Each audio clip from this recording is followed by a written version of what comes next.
Guys, what's up? And this is part one of fixing a Polaris that does not start.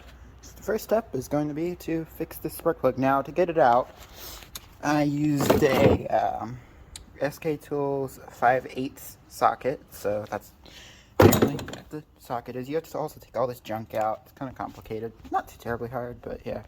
Then we're going to burn. See if we can get the camera to focus. We're going to burn that black stuff, also known as carbon, off of the spark plugs. Let's do that. So here's part two, or part two of the video anyway. I'm going to be burning that carbon buildup off.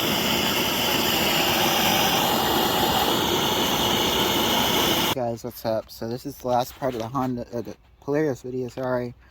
I'll make a second video about other maintenance I did to it, but yeah.